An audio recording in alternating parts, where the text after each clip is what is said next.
Hello दोस्तों, आप सभी का स्वागत है एक और नए वीडियो में। आज हम एनसीईटी 2025 का पीआई को डिस्कशन करेंगे, वो भी जनरल इंटरेस्ट का। ये एग्जाम शिफ्ट 1 में हुआ था। तो चलिए शुरू करते हैं। क्वेश्चन नंबर 1 है, which one of the following is not an example of non metallic minerals. आपको बताना है कि कौन सा नॉन मेटालिक मिनरल्स का एग्जाम्पल नहीं है। तो ऑप्शन 1 की बात करें, लाइमस्टोन, ये तो एक नॉन मेटालिक मिनरल्स है। माइका की बात करें, ये एक नॉन मेटालिक मिनरल्स है। और सल्फर की बात करें तो ये भी एक नॉन मेटालिक मिनरल्स है।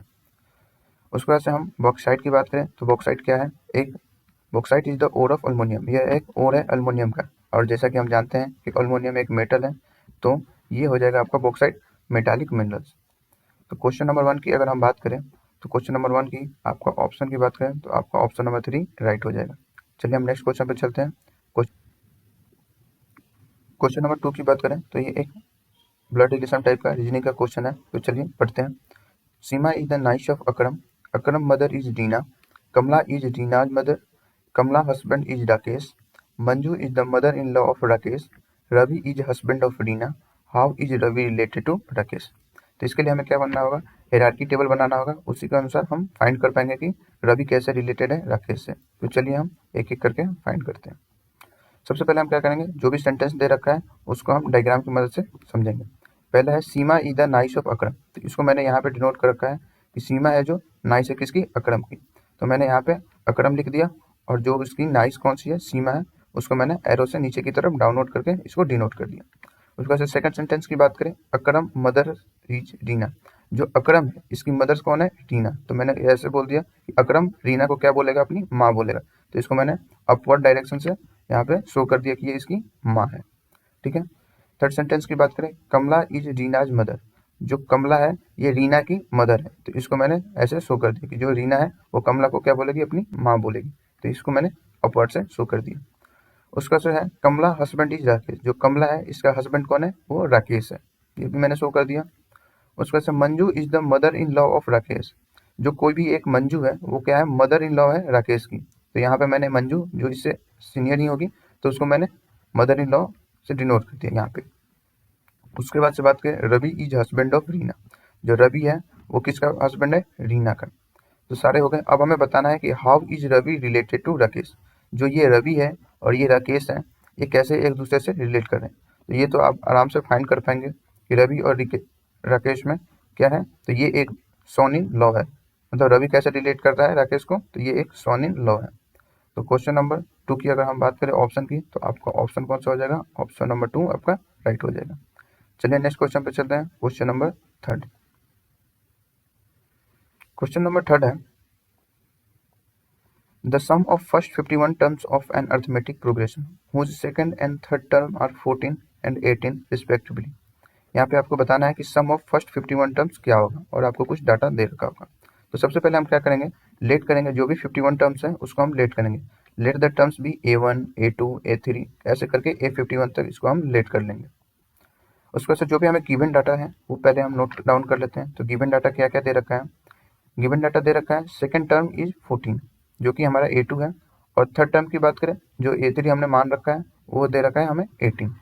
तो जैसा कि आपको पता होगा, AP में हमें एक कॉमन डिफरेंस फाइंड करना होता है। तो कॉमन डिफरेंस कैसे फाइंड करते हैं, जो भी कॉन्जिक्यूटिव नंबर का डिफरेंस होता है उसको हम फाइंड करते हैं, तो वही हमारा कॉमन डिफरेंस होता है। तो चलिए हम कॉमन डिफरेंस फाइंड करते हैं A3 और A2 की मदद से। तो जैसा कि आप देख सकते हैं, कॉमन डिफरेंस जिससे हम D से डिनोट कर रहे हैं A3 जो कि थर्ड टर्म है minus A2 second term equal to 4। यहाँ पे हमारा कॉमन डिफरेंस क्या आ गया, 4 हो गया। इसी से हम A1 भी फाइंड कर लेंगे। A1 जो हमारा फर्स्ट टर्म होता है, जिससे हम 51 टर्म ऑफ अर्थमेटिक प्रोग्रेशन के फॉर्मूले में हम लगा पाएंगे। तो चलिए हम A1 भी फाइंड करते हैं। तो A1 फाइंड करने के लिए क्या है, सिंपल से हमें A2 में से जो भी कॉमन डिफरेंस है वो अगर हम माइनस कर देंगे तो हम A1 फाइंड कर लेंगे। जैसा कि आप देख सकते हैं हमारा A1 भी आ गया, जो है हमारा 10। उसके बाद से बात करें सम ऑफ एन टर्म की जो फॉर्मूला होता है, जो कि आपको पता ही होगा, n/2 into 2 times of A1 plus n-1 into D। ये हमारा होता है sum of first nth terms of n AP। तो इसमें आपको जो भी सारी डिटेल्स है वो आपको पुट कर देनी होगी। जैसे कि n की वैल्यू हमारी 51 हो जाएगी। A1 जो कि हमारा फर्स्ट टर्म है उसकी वैल्यू हमने 10 फाइंड कर रखी है। n की वैल्यू 51 और D जो हमारा कॉमन डिफरेंस है उसकी वैल्यू 4। इसको अगर हम पुट करते हैं जैसा कि आप देख सकते हैं, तो आपका आंसर आ जाएगा 5610। मीन्स अगर ऑप्शन की बात करें तो आपका ऑप्शन नंबर कौन सा हो जाएगा, आपका ऑप्शन नंबर 4 राइट हो जाएगा। चलिए हम नेक्स्ट क्वेश्चन पर चलते हैं। क्वेश्चन नंबर 4 है which among the following state of India share A border with Nepal. आपको बताना है कि कौन सा स्टेट इंडिया का है जो नेपाल के साथ बॉर्डर शेयर करता है। तो चलिए हम इसको मैप की मदद से समझते हैं। जैसा कि आप देख सकते हैं ये रहा हमारा नेपाल, ये कौन कौन से इंडिया के स्टेट से बॉर्डर शेयर करता है ये हमारे ने शो कर रखा है। तो अगर हम ऑप्शन की बात करें तो ऑप्शन में उत्तराखंड नहीं दे रखा, तो ये तो होगा ही नहीं। उत्तर प्रदेश की बात करें ये भी नहीं है, बिहार की बात करें ये भी नहीं है, सिक्किम की बात करें तो सिक्किम भी नहीं है। तो हमारा कौन सा ऑप्शन हो जाएगा, वेस्ट बंगाल, जो कि नेपाल के साथ बॉर्डर शेयर कर रहा है। तो क्वेश्चन नंबर 4 की बात करें तो आपका ऑप्शन 2 राइट हो जाएगा। चलिए हम नेक्स्ट क्वेश्चन पर चलते हैं। क्वेश्चन नंबर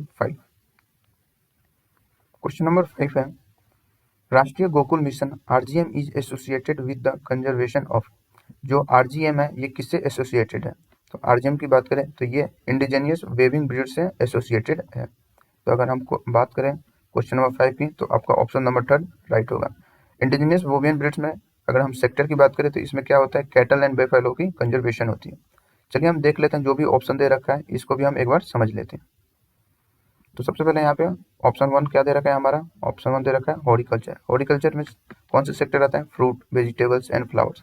इसको बचाने के लिए एसोसिएटेड कौन कौन से मिशन या स्कीम लाए गए थे, तो mission for integrated development of horticulture, जिसे हम MIDH से डिनोट करते हैं। उसके बाद सेकंड ऑप्शन हमारा क्या दे रखा था, एग प्रोडक्शन। एग प्रोडक्शन में कौन सा सेक्टर आती है, पोल्ट्री एंड एग्स। इसके लिए national live stock mission NLM, राष्ट्रीय कृषि विकास योजना RKBY लाई गई थी। उसके बाद से जो हमारा थर्ड है इंडिजीनियस वोवेन ब्रीड्स, जैसा कि मैंने आपको बताया ये कैटल एंड बेफेलो कंजर्वेशन के लिए लाया गया था, जिसके लिए राष्ट्रीय गोकुल मिशन चलाया गया था, जो कि क्वेश्चन नंबर 5 का ऑप्शन नंबर 3 राइट ऑप्शन था। उसके बाद से फोर्थ पॉइंट की बात करें जो कि फिशरीज है, ये फिश एंड एक्वेटिक फार्मिंग के लिए लाया गया था, जिसकी अगर हम बात करें तो ब्लू रिवोल्यूशन मिशन, प्रधानमंत्री मत्स्य संपदा योजना, ये सारी चीजें लाई गई थी। चलिए हम नेक्स्ट क्वेश्चन पर चलते हैं। Question number 6 largest possible hemispherical cavity are made on the two ends of a solid cylinder having diameter 14 cm and height 16 cm. Find the cost of painting the solid so formed at the rate of 50 पैसे per centimeter square। और हमारे पाई की value भी यहाँ पे given है। तो इसमें हम एक सॉलिड बनाना है, जो सॉलिड किससे बना होगा, 2 हेमिस्फेरिकल कैविटी से बना होगा, जो कि 2 एंड ऑफ सॉलिड सिलेंडर के लगे होंगे। तो चलिए हम एक सॉलिड बनाते हैं जो हमें दे रखा है। सॉलिड की बात करें तो यहाँ पे उसने दे रखा है कि कैसा सॉलिड होगा, एक सिलेंडर होगा, ठीक है। तो ये हमारा बीच में सिलेंडर हो गया, और उसके बाद से पॉसिबल कैविटी या hemispherical cavity are made on the 2 ends. जो हमारी हेमिस्फेरिकल कैविटी है वो 2 एंड्स ऑफ सिलेंडर लगी होगी, तो एक तो इस साइड लगी हुई है और एक इस साइड, ठीक है। तो ये तो हमारा सॉलिड हो गया। इसी का हमें क्या बताना है, कॉस्ट ऑफ पेंटिंग कितनी पड़ेगी, जो ये सॉलिड हमने बनाया इसकी कॉस्ट ऑफ पेंटिंग कितनी होगी। तो गिवन क्या क्या डाटा दे रखा है उसे हम पहले नोट कर लेते हैं। गिवन डाटा की बात करें तो सिलेंडर की डायमीटर दे रखी है हमारी 14 सेंटीमीटर, तो रेडियस हमारा हो जाएगा 7 सेंटीमीटर। और हाइट की बात करें तो हाइट हमें दे रखा है गिवन 16 सेंटीमीटर। और जो हमारी लार्जेस्ट हेमिस्फेरिकल कैविटी है, जो हमारी ये हेमिस्फेरिकल की कैविटी है, उसका भी तो रेडियस 7 सेंटीमीटर ही हो जाएगा, ठीक है। उसके बाद से हमें पेंटेड एरिया सरफेस है वो कौन कौन सी होगी, तो हमें पेंटेड सरफेस होगी एक तो सिलेंडर की, जो outer curve surface area of cylinder. उसके बाद से internal surface area of 2 hemisphere, एक ये हेमिस्फेयर और ये हेमिस्फेयर, यही हमारी पेंटेड करनी हुई है, ठीक है। तो ये हमारी होगी पेंटेड सरफेस। तो अब हम क्या करेंगे, जो भी हमारी सिलेंडर है और जो हमारी हेमिस्फेयर है उसकी हम सरफेस एरिया फाइंड करेंगे। तो जैसा कि आपको पता ही होगा सिलेंडर की कर्व सरफेस एरिया क्या होती है, वो होती है हमारी 2πr/h। तो इसमें हम जैसे ही हम r की वैल्यू 7 पुट करेंगे और हाइट जो हमें 16 दे रखी है, तो हम फाइंड कर लेंगे सिलेंडर की कर्व सरफेस एरिया कितनी होगी 224π।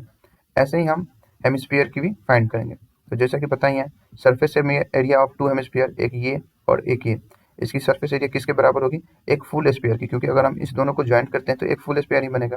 तो उसका फॉर्मूला क्या होता है फुल स्फीयर का, सरफेस एरिया का 4πr²। तो 4πr² में अगर हम r की वैल्यू पुट करेंगे 7, तो हमारा यहाँ से क्या आ जाएगा 196π हमारा आ जाएगा हेमिस्फीयर का सरफेस एरिया। उसके बाद से हम क्या करेंगे, पूरे जो भी हमारी सॉलिड बनी थी इन दोनों को हम ऐड कर देंगे। तो टोटल पेंटेड एरिया हमारी कितनी हो जाएगी 224π, जो कि हमारी क्या थी सिलेंडर की थी, और 196 पाई जो हमारी 2 हेमिस्फीयर की थी, तो हमारी आ जाएगी 425 सेंटीमीटर स्क्वायर। और हमें पाई की वैल्यू यहाँ पे गिवन है 22/7।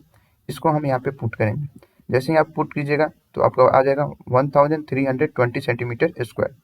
उसके बाद से हमें कॉस्ट क्या दे रखी है, find the cost of painting the solid soap form at the rate of 50 पैसे पर सेंटीमीटर स्क्वायर।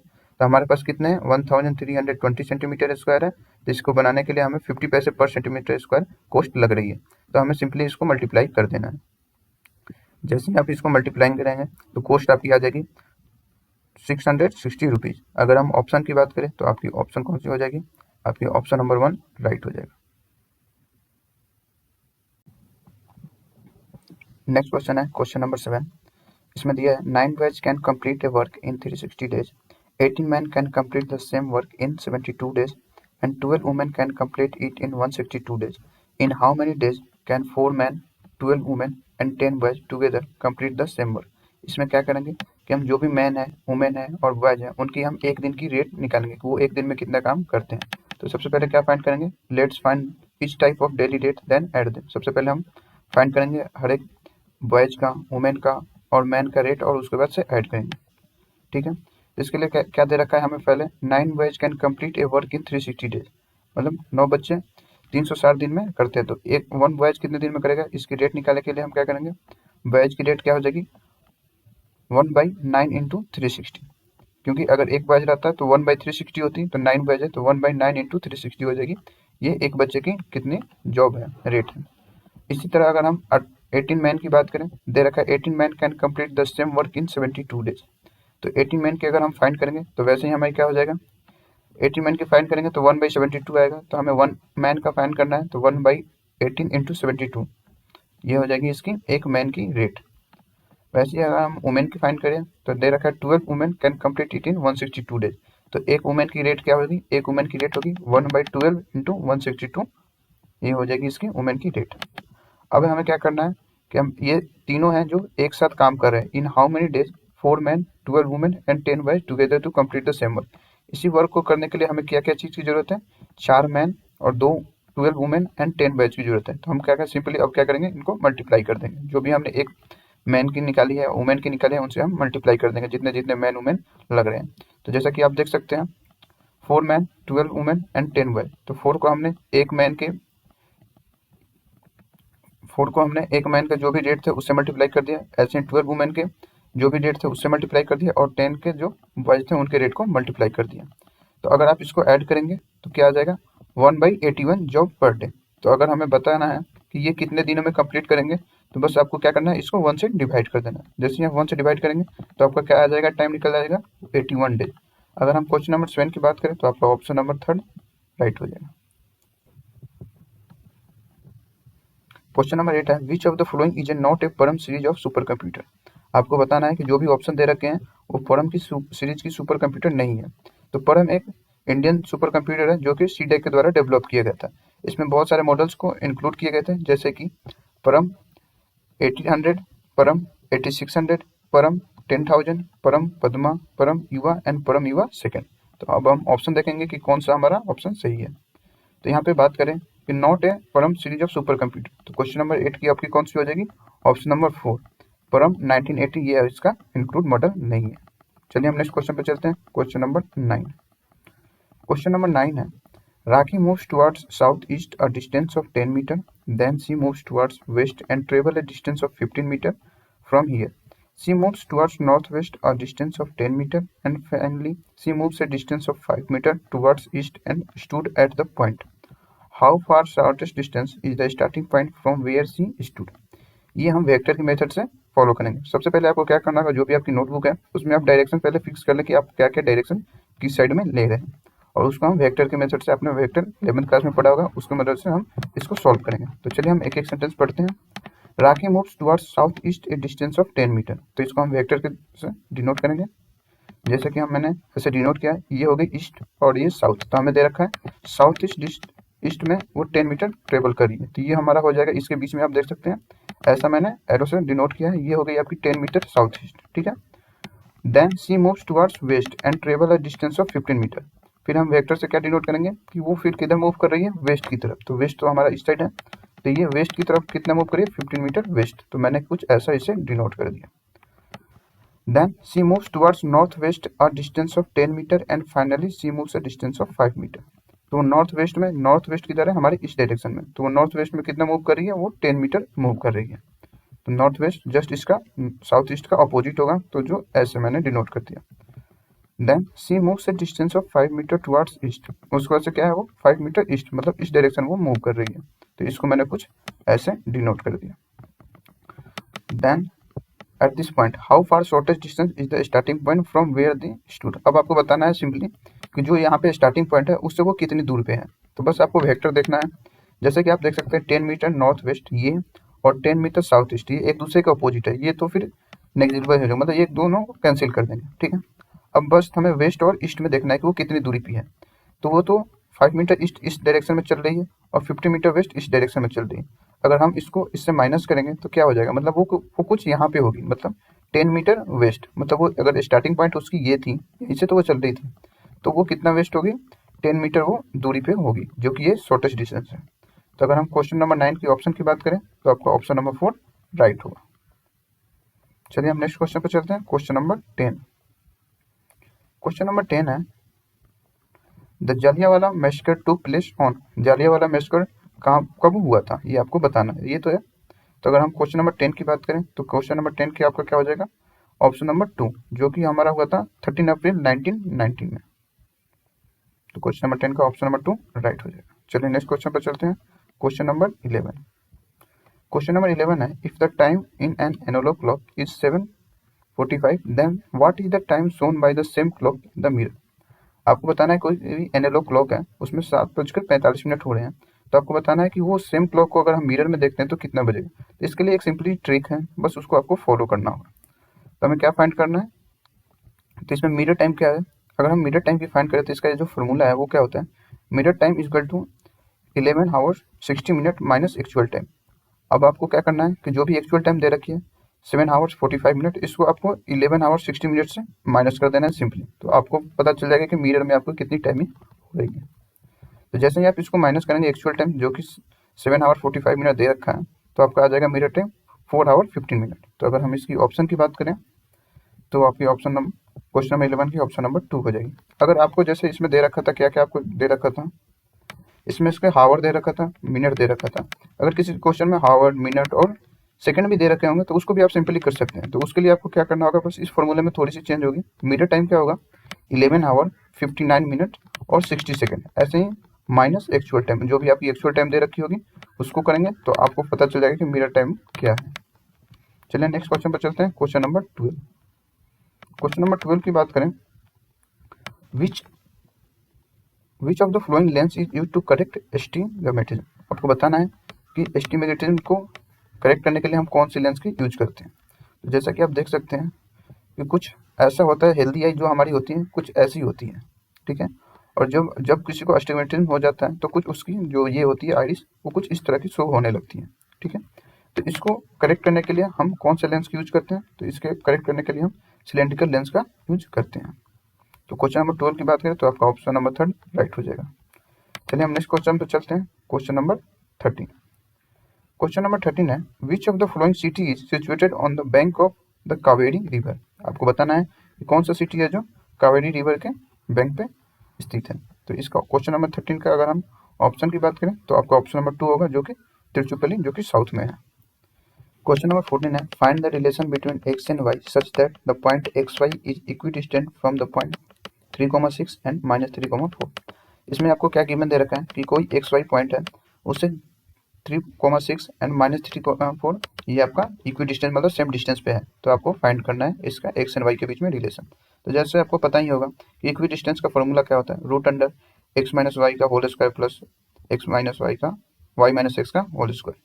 तो इसी से हम रिलेशन से फाइंड कर लेंगे। तो चलिए हम करते हैं, जैसा कि मैंने एक एक्स वाई से 3,6 और एक्स वाई से -3,4 का जो भी फॉर्मूले होते हैं उस पर मैंने डिस्टेंस के फॉर्मूले लगा के इसको मैंने कुछ ऐसा रिलेशन लिख लिया। अब क्या करेंगे, स्क्वायर कर देंगे बोथ साइड्स को, स्क्वायर करने पे बोथ साइड्स को तो हमारा जो भी अंडर रूट था वो हट गया। उसके बाद से हम क्या करेंगे, लेफ्ट हैंड साइड और राइट हैंड साइड को इसको कैलकुलेट करेंगे।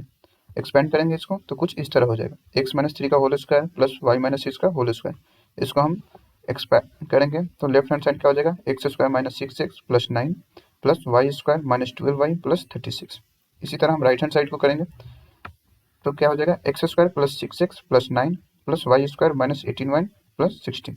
अब क्या करेंगे, हम इन दोनों को इक्वल करेंगे, जैसा कि ऊपर था इक्वल ही था, तो इसमें से हमें कैंसिल कर देंगे x square and y square को बोथ साइड से। तो जैसे ही आप एक्स स्क्वायर और वाई स्क्वायर को कैंसिल करेंगे तो आपका बच जाएगा minus 6x plus 45 minus 12y equal to 6x plus 25 minus 8y। ठीक है, अब क्या करेंगे, जो भी टर्म्स हैं एक्स वाई वाले उसको हम एक साइड लाएंगे। जैसे ही आप सिंप्लीफाई कीजिएगा, ब्रिंग ऑल टर्म्स टुगेदर, तो क्या हो जाएगा, minus 6x minus 12y plus 45 minus 16 plus 8y minus 25 equal to 0। तो आपका हो जाएगा minus 12x minus 4y plus 20 equal to 0। अब क्या करना है, आप इसको इसमें से 4 कॉमन ले सकते हैं या डिवाइड कर सकते हैं 4 से। जैसे आप 4 से इसको डिवाइड करेंगे तो आपका क्या हो जाएगा, 3x plus y minus 5 equal to 0। तो अगर हम ऑप्शन की बात करें क्वेश्चन नंबर 14 की, तो क्वेश्चन नंबर 14 का आपका कौन सा हो जाएगा, ऑप्शन नंबर 2। क्वेश्चन नंबर 14 का ऑप्शन नंबर 2 आपका राइट हो जाएगा। चलिए हम नेक्स्ट क्वेश्चन पर चलते हैं, क्वेश्चन नंबर 15। क्वेश्चन नंबर 15 है, choose the most appropriate figure from given option in which of the figure is embedded. आपको बताना है कि जो ये फिगर दे रखा है इन किन ऑप्शन में से ये इम्बेडेड है। तो इसका तो आप सिंपली यहाँ पे देख सकते हैं ऑप्शन नंबर 2 में ये जो फिगर है कुछ इस तरीके से है। तो ये आप यहाँ पे देख सकते हैं ऑप्शन नंबर 2 में, ये यहाँ से ऊपर की तरफ फिर नीचे आया, फिर ऐसे है और फिर ऐसे। तो क्वेश्चन नंबर 15 का आपका ऑप्शन नंबर 2 राइट हो जाएगा। चलिए नेक्स्ट क्वेश्चन पर चलते हैं, क्वेश्चन नंबर 16। क्वेश्चन नंबर 16 की बात करें, which of the flowing figure in the option would complete the figure matrix, choose the most appropriate answer. आपको बताना है कि यहाँ पे कौन सा ऑप्शन होगा। तो चलिए सबसे पहले हम देख लेते हैं क्या क्या रिलेशन इसमें दे रखा है। तो जैसा कि आप देख सकते हैं ये जो सर्कल है ऊपर की तरफ वो फिलेड है, और इसमें जो ये है स्क्वायर है इसमें ये भी ऊपर की तरफ फील्ड है। तो नीचे क्या दे रखा है, जो सर्कल ऊपर की तरफ फील्ड है उसको तो वैसे ही रख रखा है इस लास्ट वाले बॉक्स में, लेकिन जो ये ऊपर की तरफ फील्ड था उसको इसने नीचे की तरफ यहाँ पे फील्ड कर दिया। ठीक है, ऐसा रिलेशन इसमें फॉलो हो रहा है। इसमें आप जैसा देख सकते हैं कि नीचे की तरफ फील्ड है, तो यहाँ पे तो नीचे की तरफ फील्ड है ही, ठीक है, लेकिन इसमें क्या है ऊपर की तरफ फील्ड है तो इसमें नीचे की तरफ फील्ड हो गया। वैसे ही हमें क्या ढूंढना है, ये ऊपर की तरफ फील्ड है तो यहाँ पे भी ऊपर की तरफ फील्ड होना चाहिए। तो ऊपर की तरफ कौन कौन सा फील्ड है, ये तो ऑप्शन नंबर 1 है और ऑप्शन नंबर 4 ये दोनों लग रहे हैं। ठीक है, अब ये इसमें क्या है नीचे की तरफ फील्ड है, तो हमें क्या ढूंढना होगा, ऊपर की तरफ फील्ड कौन सा है। तो ऊपर का फील्ड कौन है, तो वो आपका क्वेश्चन नंबर 16 का ऑप्शन नंबर 4 आपका राइट हो जाएगा। क्वेश्चन नंबर 16 का ऑप्शन नंबर 4 आपका ये राइट हो जाएगा। चलिए हम नेक्स्ट क्वेश्चन पर चलते हैं, क्वेश्चन नंबर 17। क्वेश्चन नंबर 17 की बात करें, in a certain code language string is written as this and phrase is written as this, how will the word grapes be written is that code language. Simply ये आपको देखना है, match करना है कि कैसे कोड इसको होंगे। तो सबसे पहला लेटर आपका क्या है, जी। तो आपको देखना है जी कैसे इसने डिनोट किया है। तो यहाँ पे देख सकते हैं जी को इसने डिवाइड से डिनोट किया है, तो ये तो सारे ऑप्शन में दे रखा है। उसके बाद से हम आर की बात करें तो आर क्या हो जाएगा, यहाँ पे आर है जो सेकंड नंबर पे है, तो आर का आपका क्या होगा, कुछ इस प्रकार से उसने स्टार बना रखा है। तो आपका ऑप्शन नंबर 2 तो आपका नहीं होगा क्योंकि इसमें एट द रेट है सेकंड ऑप्शन पे। तो उसके बाद से आर हो गया। उसके से ए की बात करें, ए को उसने कैसे डिनोट किया है, थर्ड नंबर पे ए है, थर्ड उसने एड्रेस से डिनोट किया है। तो आपका ऑप्शन नंबर कौन कौन सा नहीं, ये तो आपका नहीं होगा क्योंकि इसने स्टार से डिनोट किया है। उसके बाद से क्या है, पी। पी की बात करें तो पी यहाँ पे है, पी को इसने कैसे डिनोट किया है, क्वेश्चन मार्क से। तो पी को इसने क्वेश्चन मार्क से डिनोट किया है। तो ये आपका कौन सा हो जाएगा, क्वेश्चन नंबर 17 का, क्वेश्चन नंबर 17 का आपका ऑप्शन नंबर 3 राइट हो जाएगा।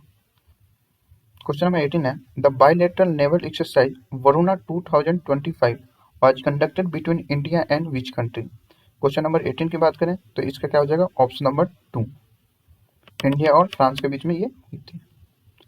नेक्स्ट क्वेश्चन है question number 19, which article of Indian constitution deals with the uniform civil code for citizen. तो ये तो आपको पता ही होगा, ये आर्टिकल 14(4) है। तो क्वेश्चन नंबर 19 की ऑप्शन नंबर 3 आपका राइट आंसर है। नेक्स्ट क्वेश्चन है question number 20, what is the median of the following observation. जो भी यहाँ पे डिजिट्स दे रखे हैं हमको इनमें से मीडियन बताना है। तो सबसे पहले हमें मीडियन फाइंड करने के लिए क्या करना होगा, जो भी ऑब्जर्वेशन है इसको हमें इंक्रीजिंग ऑर्डर या मीन असेंडिंग ऑर्डर में हमें इसको लिखना होगा, तभी हम मीडियन को फाइंड कर पाएंगे। तो चलिए सबसे पहले हम इसे असेंडिंग ऑर्डर में लिखते हैं। तो जैसा कि आप देख सकते हैं जो भी हमारे दे रखे थे ऑब्जर्वेशन उसको हमने ascending order it's means increasing order में लिख दिया। उसके बाद से आपको क्या करना है कि ये भी जो भी टर्म्स है आप देख सकते हैं ये टोटल 9 ऑब्जर्वेशन है। तो मीडियन की बात करें तो मीडियन आपका 5th टर्म हो जाएगा जो कि आपका 28 है। तो क्वेश्चन नंबर 20 की बात करें तो क्वेश्चन नंबर 20 का अगर हम ऑप्शन की बात करें तो आपका ऑप्शन नंबर 3 राइट हो जाएगा। चलिए हम नेक्स्ट क्वेश्चन पर चलते हैं। Question number 21। क्वेश्चन नंबर 21 है the Indian government scheme of शोकलॉन is associated which of the following option. आपको बताना है कि इंडियन गवर्नमेंट स्कीम जो स्वावलंबन है वो किससे एसोसिएटेड है। तो अगर हम क्वेश्चन नंबर 21 की बात करें तो इसका क्या हो जाएगा, ऑप्शन नंबर आपका 4 राइट होगा। ये एक पेंशन से रिलेटेड है। क्वेश्चन नंबर 22 की बात करें, in what ratio should be two varieties of rice, one costing ₹60 per kg and another costing 95 per kg be mix to get a variety of rice costing ₹70 per kg। आपको बताना है कि दो चावल दे रखे हैं जो कि एक ₹60 पर kg है और ₹95 पर kg, इसको किस रेशियो में हम मिक्स करें कि उसकी प्राइस ₹70 पर kg है। तो इसके लिए हमें क्या करना होगा, सबसे पहले हमें क्या करना है, डिफरेंस फाइंड करना होगा। जो भी हमारी मीन दे रखी है ₹70 पर kg वो कितने डिफरेंस से है। तो इसके लिए क्या है, सबसे अगर हम कॉस्टलियर की बात करें तो कॉस्टलियर कौन सी वैरायटी है, ₹95 पर kg वाली सबसे ज़्यादा कॉस्टली है। उसके बाद से चीपर की बात करें तो चीपर कौन से ₹60 पर kg, ये है जो चीपर है। और मीन प्राइस हमें क्या दे रखी है, मीन प्राइस हमें दे रखी है ₹70 पर kg। तो चलिए हम डिफरेंस फाइंड कर लेते हैं कितनी की डिफरेंस आ रही है, जो भी हमारी मीन है उसमें कॉस्टलियर और चीपर से कितनी डिफरेंस आ रही है। तो अगर हम बात करें चीपर साइड की तो चीपर साइड क्या होगी, 95 माइनस 70, ₹25 का डिफरेंस आ रहा है। अगर जो कॉस्टलियर साइड की बात करें तो 70 माइनस 60, 10 की आपकी रेशियो आ रही है। उसके बाद से रेशियो में हमें क्या करना है, जो भी हम मिक्सिंग करेंगे तो इसी के अनुसार होगी। तो मिक्सिंग रेशियो क्या हो जाएगी, 25:10, इट्स मीन्स 5:10 आपकी रेशियो आएगी। तो अगर हम ऑप्शन की बात करें तो कौन सा ऑप्शन आपका राइट हो जाएगा क्वेश्चन नंबर 22 की, तो आपका ऑप्शन नंबर 1 राइट हो जाएगा। चलिए नेक्स्ट क्वेश्चन पर चलते हैं। Question number 23। क्वेश्चन नंबर 23 है X, Y and Z invested 45,000, 70,000 and 90,000 respectively to start a business. At the end of 2 years, they earned a profit of 1,64,000. What will be the share of Z in the profit? आपको बताना है कि जो Z है उसका कितना profit होगा। तो चलिए सबसे पहले क्या क्या दे रखा है गिवन वो हम देख लेते हैं। Invested of X, Y and Z क्या है, X ने 45,000 इन्वेस्ट किया है, Y ने 70,000 एंड Z ने 90,000। तो इसमें तो सीधा आपको दिख रहा है कि जो जितना ज़्यादा इन्वेस्ट करेगा उसको उतनी ज़्यादा प्रॉफिट आएगी। तो क्या करना होगा कि प्रॉफिट जैसे ही जितना इन्होंने इन्वेस्ट किया होगा उतना ही उसको प्रॉफिट ज़्यादा आएगी। ये तो आपको सिंपल सा दिख रहा होगा। तो अगर हम रेशियो की बात करें कि इनकी जो इन्होंने इन्वेस्टमेंट किया उसकी रेशियो क्या है, तो अगर हम इसकी रेशियो फाइंड करेंगे 45,000, 70,000 एंड 90,000, अगर इसकी रेशियो फाइंड करेंगे तो 9:14:18 आएगा। ठीक है, उसमें से हम सम ऑफ रेशियोज कर लेते हैं कि ये रेशियो के सम कितना आ रहा है। सम ऑफ रेशियो करेंगे 9 + 14 + 18, ये आ जाएगी 41। तो अब सिंपल हमें क्या करना है कि जो जितना भी उन्होंने इन्वेस्ट किया उसी के अनुसार तो उनकी प्रॉफिट भी आएगी। तो अगर हम बात करें जेड की तो जेड का हमारा रेशियो क्या था 18 और सम ऑफ रेशियो क्या है टोटल 41। तो हम क्या करना होगा, जेड की शेयर फाइंड करने के लिए हमें जेड की प्रॉफिट टोटल प्रॉफिट तो हमें इतना दे रखी है 1,64,000। तो हम क्या करेंगे, सिंपली जेड का अगर निकालना होगा तो 18 है जेड का रेशियो, 18 बाई टोटल रेशियो कितनी है, sum of total 41 into total profit है 1,64,000। इसको अगर आप सॉल्व करेंगे तो आपका क्या आ जाएगा, जेड का आ जाएगा 72,000 रुपये, जो कि जेड का इंडिविजुअल प्रॉफिट है। तो क्वेश्चन नंबर 23 की हम बात करें तो क्वेश्चन नंबर 23 का आपका ऑप्शन नंबर 2 राइट हो जाएगा। चलिए हम नेक्स्ट क्वेश्चन पर चलते हैं। Question number 24। क्वेश्चन नंबर 24 है choose the most appropriate mirror image of the following figure. इसमें से आपको क्या करना है कि मिरर इमेज फाइंड करना है। तो मिरर इमेज की बात करें तो आपका कौन कौन सा ऑप्शन हो जाएगा, ये तो सिंपल है, आप इसको आराम से देख सकते हैं। ये जो फिलअप है वो किसी साइड आएगी। ठीक है, तो जैसे कि आप देख सकते हैं ये और ये दोनों मैच कर रहे हैं। उसके बाद से फिर एरो की बात करें तो ये कुछ एरो में तो कोई चेंजेस होंगे नहीं क्योंकि ये तो मिरर इमेज है, तो ये तो आपका होगा नहीं। तो अगर हम क्वेश्चन नंबर 24 की बात करें तो आपका ऑप्शन नंबर 4 राइट होगा। चलिए हम नेक्स्ट क्वेश्चन पर चलते हैं। Question number 25। क्वेश्चन नंबर 25 है the upper portion of the mental of the earth is known है। आपको बताना है जो अपर पोर्शन होता है मेंटल अर्थ का उसको हम क्या बोलते हैं। तो चलिए हम इसको एक डायग्राम की मदद से समझते हैं। जैसा कि आप देख सकते हैं ये हमारी अर्थ है। ठीक है, इसमें 3 कोर होते हैं, एक इनर कोर, एक आउटर कोर, एक मेंटल होती है। तो ये हमें पूछ रहा है कि मेंटल होती है उसकी अपर पार्ट क्या होता है, उसको हम क्या बोलते हैं। इनर कोर होता है जिसमें सॉलिड होती है, आउटर कोर जिसमें लिक्विड होती है, और मेंटल जिसमें सबसे अपर लेयर की बात करें तो यहाँ पे आप देख सकते हैं ये एस्टेनोस्फेयर है, जो कि अगर हम क्वेश्चन नंबर 25 की बात करें तो आपका ऑप्शन नंबर 4 राइट होगा। चलिए हम नेक्स्ट क्वेश्चन पर चलते हैं, क्वेश्चन नंबर 26। क्वेश्चन नंबर 26 की बात करें, in a row of children Rani is 11th from the left and Karishma is 15th from the right. ठीक है, they exchange their position and then Rani becomes 19th from the left, find the new position of Karishma from the right end of a row. आपको बताना है कि जो करिश्मा है उसका position क्या हो गया राइट साइड से। तो हमें क्या क्या गिवन दे रखा है पहले वो हम देख लेते हैं। गिवन हमें क्या दे रखा है, रानी की 11th पोजीशन है from left, Rani is 11th from left, और करिश्मा की पोजीशन क्या दे रखा है 15th फ्रॉम राइट, ये 15th फ्रॉम राइट। और इन दोनों ने अगर अपनी जो भी पोजीशन है उसको स्वैप कर लिया, मतलब आफ्टर स्वैपिंग, तो क्या होगी, रानी की पोजीशन हो गई 19th फ्रॉम लेफ्ट। तो इससे हम क्या फाइंड कर सकते हैं, इससे हम क्या फाइंड कर सकते हैं कि जो उसका लेफ्ट पोजीशन है वो हम राइट पोजीशन भी फाइंड कर सकते हैं करिश्मा की। दिस मीन्स करिश्मा की ओरिजिनल पोजीशन जहाँ पे रानी अभी है वो 19th फ्रॉम लेफ्ट है, सो हर ओरिजिनल राइट पोजीशन क्या हो जाएगी 15th। ठीक है, उसके बाद से हम क्या करेंगे, अब टोटल चिल्ड्रन फाइंड करेंगे, क्योंकि हमें करिश्मा की क्या पता चल गई है, राइट और लेफ्ट पोजीशन दोनों पता चल गई है। तो इससे क्या होगा, टोटल चिल्ड्रन क्या हो जाएगा 19 फ्रॉम लेफ्ट। ठीक है, और उसके बाद से क्या दे रखी है करिश्मा की पोजीशन 15 फ्रॉम राइट।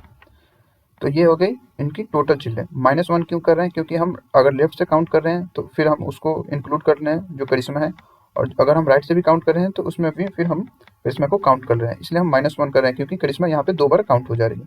तो अगर आप इसको करेंगे तो 34 आएगा, 34 - 1 33। ठीक है, उसके बाद से हम बात करें after swapping, Karishma goes to Rani original position. जैसे ही हमने स्वैप कर दिया तो उसकी ओरिजिनल पोजीशन पर चल जा रही है, इसका मतलब वो 11th फ्रॉम लेफ्ट हो जा रही है, उसका पोजीशन क्या है 11th फ्रॉम लेफ्ट।